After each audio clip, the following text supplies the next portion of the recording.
Aņetes Šmukstis atmiņu stosts. Školas īla viens pelieči. Jā, tīši te sokās I beja visa muna pasauļa.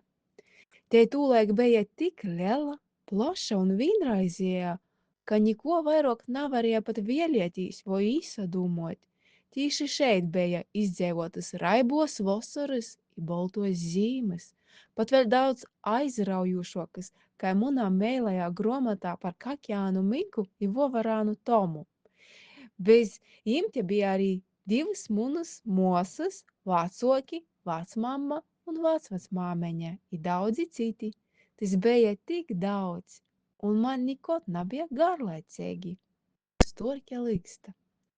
Tai mēs saucam krustceļus, kur krustovās školas I līpu īlis, jo te atcerodās milzeiga, vaca, vasaros smaržeiga līpa, kuras golūtnī kai milzu krūns rūtovās storku ģimenis mojvīta. Bierneibā te mēs gojam uzmeklēt lielokos storķu spolvas I varbūt dabūt kaidu rīkstu, nu jau vecajā lozdā. Kod beju moza, tas likās tik toļi nu sātis, ka vajadzēja lavietīs tur pa klusu, I otri atpakaļ, kamēr nivīns nu sātis cilvēkim nav pamanījis.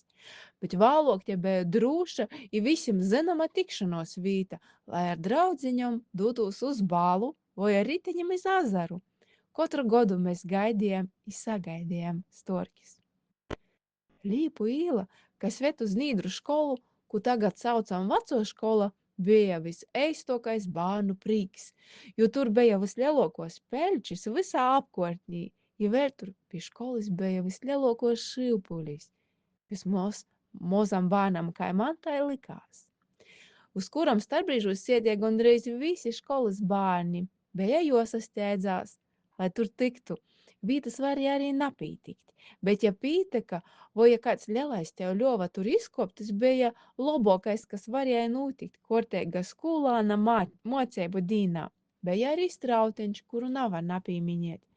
Gar tū veļa eisokais ceļš uz sātu. Te bija apburta vīta, kur varēja uzakavietīs stundom. Ja mēs I munas lieliskos kaimiņu meitinis nebijam atrodamuši sātā, tad droši vien bijam tur.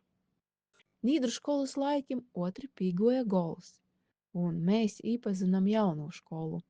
Ceļš pa Līpu īlu nu veda citā virzīnī. Jauno škola 4. klases bārnam likās tik liela, ka tur varēja pat apsamaļdiet, un ja ne apsamaļdiet, tad pasaslēptīs noteikti. Gaiša, liela, jauna, aizraujūša. Pie školas siltumniecas auga lielokos lāstekas cīmatā. Laiks goja porok otri, lai gan tūlaik ņemos tai nasalikos. Tī beja skaisti godi, ko atcerūs ar neizmārojamu lapnumu un sirsneibu. Škola, klases bīdri, skolotoji, pulciņi, ekskursijas, klases vakari I izlaidums.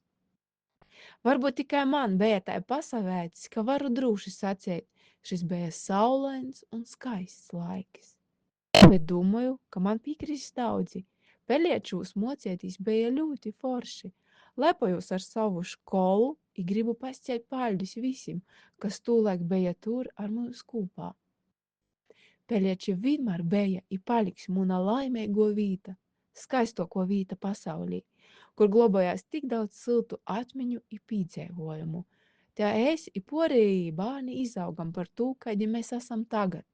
Lai arī mums peliečūs bija tikai dažas īlis, tomēr katru no jom bija pasauļa kaidam laimēgam pelieču bārnam I mūs visiem kopā. I man ir milzīgs prīks, ka šobrīd te daudz laika pavada arī muni bārni, jo Peliečūs školas īlā 1 un Daugavpils īlā 1 dzīvo jūsu vecmameņas un vecstāvi, un te ar vien ir skaisti un labi.